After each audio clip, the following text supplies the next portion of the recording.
여러분 안녕하십니까? 여수 MBC 뉴스투데이입니다. 정부가 여수 세계 박람회 때 투자한 3,600억 원을 내년까지 회수하겠다는 입장을 고수하자 지역사회가 크게 반발하고 나섰습니다. 어제 기재부를 상대로 항의 집회를 벌인 여수 시민들은 선투자금을 일시불로 상환하면 지역 경제가 큰 위기에 빠질 것이라고 강조했습니다.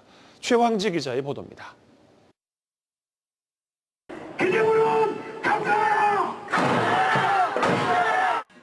비가 오는 궂은 날씨에도 여수 시민 260여 명이 정부 세종청사 앞에 모였습니다. 기재부가 여수 박람회 선투자금 3,600억 원의 일시 상환 요구를 굽히지 않자 시민들의 반발도 극에 달했습니다. 이들은 박람회장의 사후 활용 용역이 진행되고 있는데 정부가 투자금을 반환받는 건 박람회장 부지를 매각하란 뜻이라며 강하게 항의했습니다. 가까스로 정부 책임의 사후 활용이 시작되고 있는 이 시점에 당시에 투자되었던 투자금을 일시의 상환을 압박하는 기재부에 대해서 이것은 아니지 않는가라고. 이날 시민들의 탄원서를 전달받은 지역 정치권도 정부 방침을 비판했습니다.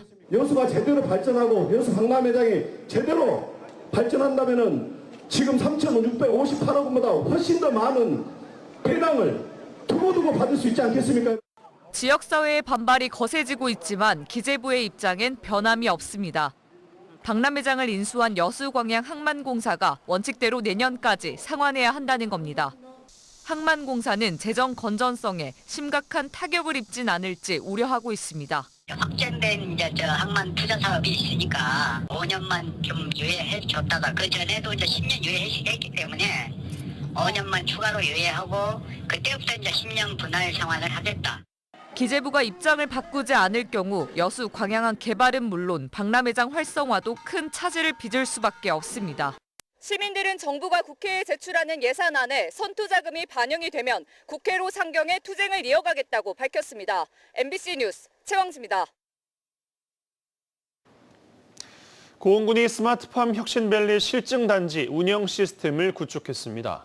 고흥군은 지난해 10월부터 지난 5월까지 분석과 설계, 구축, 개발을 마치고 안정화 단계를 거쳐 오는 14일부터 본격적으로 운영할 계획이며 실증단지 운영과 실증 데이터 수집, 저장, 분석, 인공지능 기반의 작물 생육, 수확량 예측 등의 서비스 제공이 가능하다고 밝혔습니다. 고흥 스마트팜 혁신밸리 실증단지는 유리온실 11구역과 노지 4구역 등 총 15개 구역으로 구성되어 있으며 지난해 11월부터 본격적인 운영을 시작했습니다. 정부가 가뭄과 홍수 예방을 위해 전남 지역에도 댐을 건설하기로 했다는 소식 최근 전해드렸습니다. 순천에서는 와룡 저수지를 재개발하는 이른바 옥천댐 계획이 포함됐습니다. 7년 전 같은 사업이 추진됐지만 당시 강한 반발에 부딪혀 무산됐는데요. 이번에는 주민들과 시민단체의 우려를 불식시킬 수 있을지 주목됩니다. 유민호 기자입니다.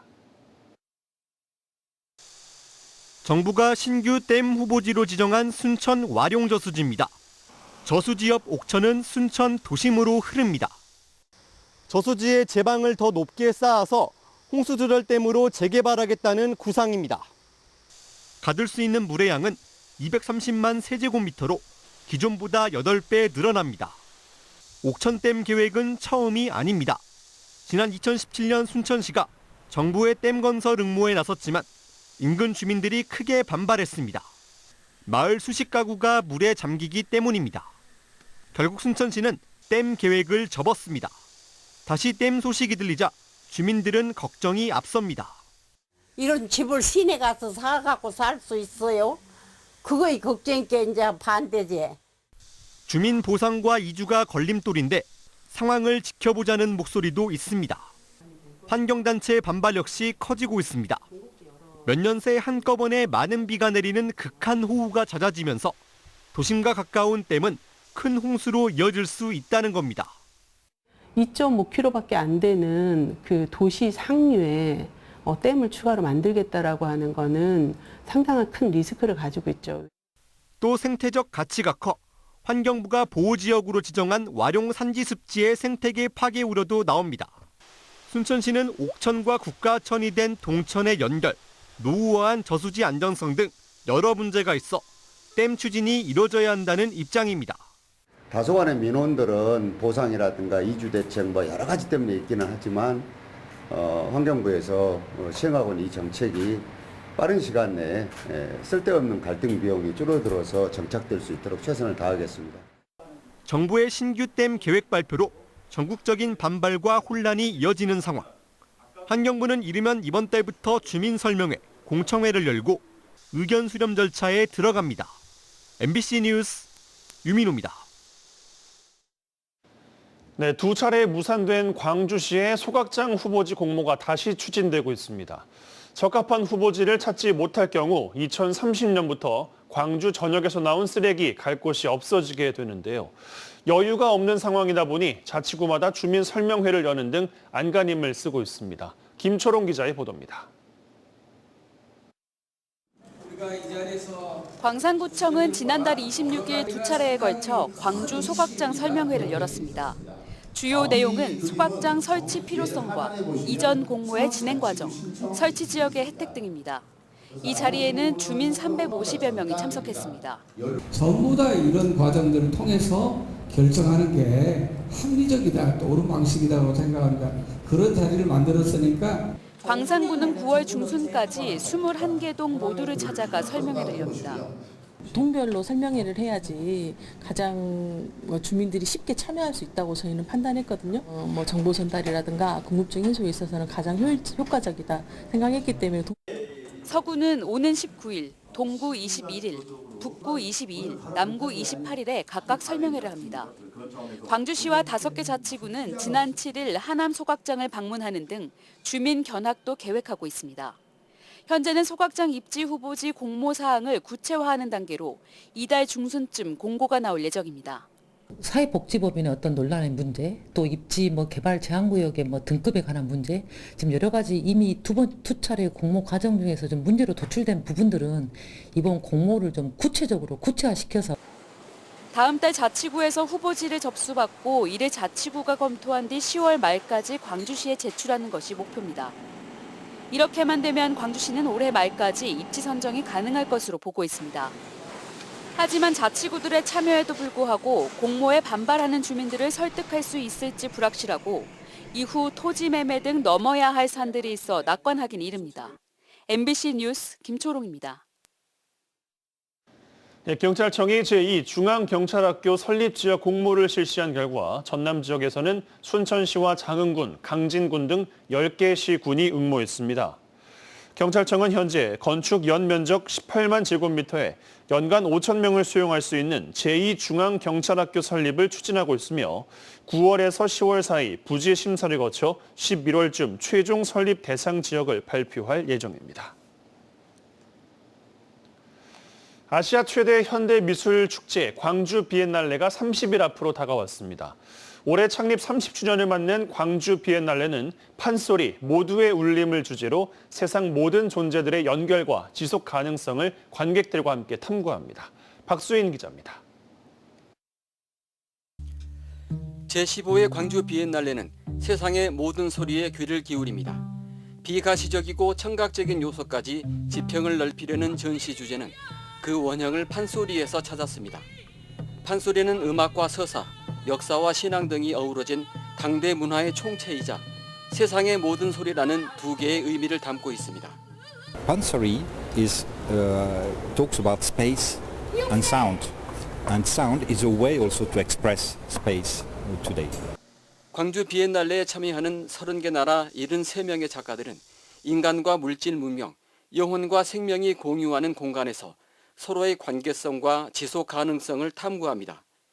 근대 역사문화 공간인 양림동의 빈집과 옛 파출소, 미술관도 전시장으로 꾸며져 삶의 터전과 예술의 공존 가능성을 실험합니다.